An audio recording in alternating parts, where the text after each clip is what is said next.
വ്യാജ വാർത്ത ചമയ്ക്കൽ അംഗീകരിക്കാനാവില്ലെന്ന് CPM സംസ്ഥാന സെക്രട്ടറി MV ഗോവിന്ദൻ. നെറികെട്ട രീതിയാണ് കണ്ടത്. വാർത്തയ്ക്ക് പിന്നിൽ കോർപ്പറേറ്റ് മാനേജ്മെന്റിന്റെ താൽപര്യമാണ്. കൊച്ചിയിൽ ഏഷ്യാനെറ്റ് ന്യൂസ് ഓഫീസിൽ SFI കടന്നു കയറിയത് ശ്രദ്ധയിൽപ്പെട്ടിട്ടില്ല. പോസ്റ്റർ ഒട്ടിച്ചതായി വാർത്ത കണ്ടു. അക്കാര്യം നോക്കാം. വ്യാജ വാർത്ത നൽകിയതിനെക്കുറിച്ച് എന്താണ് ഏഷ്യാനെറ്റിന് പറയാനുള്ളതെന്നും MV ഗോവിന്ദൻ ചോദിച്ചു.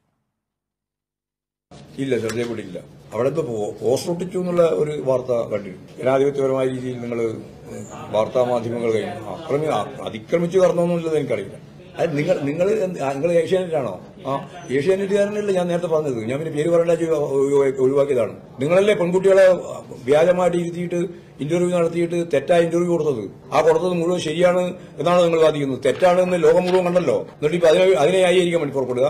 അപ്പൊ അതിനെതിരെ പ്രതിഷേധമൊക്കെ ഉണ്ടായിട്ടും ആ പ്രതിഷേധം എത്രത്തോളം ആവാം, എത്രത്തോളം ആവില്ല എന്ന് മാത്രമേ നോക്കേണ്ടി വരൂ. അത് നോക്കിക്കോളാം. അതാണ് പറഞ്ഞത്. എത്രത്തോളം ആവാം, എത്രത്തോളം ആവാൻ പാടില്ല എന്നുള്ള കാര്യം നോക്കണം. അത് നോക്കാം.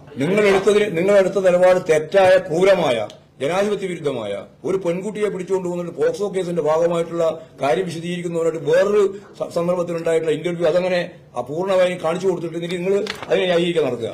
അതിന് നടപടിയെടുക്കുമോ? ഞാൻ ചോദിക്കുന്നു പറയാം. അതിന് നടപടിയെടുക്കുമോ?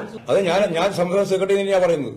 ആ സംസ്ഥാന സെക്രട്ടറിയായിട്ട് ഞാൻ പറയാണ്, നിങ്ങൾ കണ്ണൂരിൽ വ്യാജമായിട്ടൊരു കുട്ടിയെ ഇരുത്തി എന്ന് പറഞ്ഞ ഒരു പത്രപ്രവർത്തക ഒരു നിങ്ങളുടെ തന്നെ ഒരു ഭാഗത്തൊരു കുട്ടിയെ ഇരുത്തി കണ്ടപ്പോ സഹപ്രവർത്തകരുടെ മകളെ ഇരുത്തിയിട്ട് വേറെ ഏതോ ഒരു ഇന്റർവ്യൂവിന്റെ ഭാഗമായിട്ടുള്ള കാര്യം കാണിച്ചു കൊടുത്തിട്ട് അതേ പദം ഉപയോഗിച്ച് കാര്യങ്ങൾ അവതരിപ്പിച്ചു എന്ന് ഇപ്പൊ കൃത്യമായി മനസ്സിലായല്ലോ. നിങ്ങൾ നടപടി എടുക്കുക. ഏഷ്യാനെറ്റ് മുഖ്യമന്ത്രി അന്വേഷിക്കുന്നില്ല. ഞാൻ ചോദിച്ചു, നിങ്ങളോട് ചോദിച്ചു, നിങ്ങൾ എന്ത് നിലപാടാണ് എടുക്കുക എന്ന്. ഞാൻ പറഞ്ഞതുപോലെ പറയാൻ ആർജവുണ്ട്. നിങ്ങൾക്ക് ആവശ്യമായി പരിശോധിച്ച് നിലപാട് സ്വീകരിക്കാന്ന് പറഞ്ഞാൽ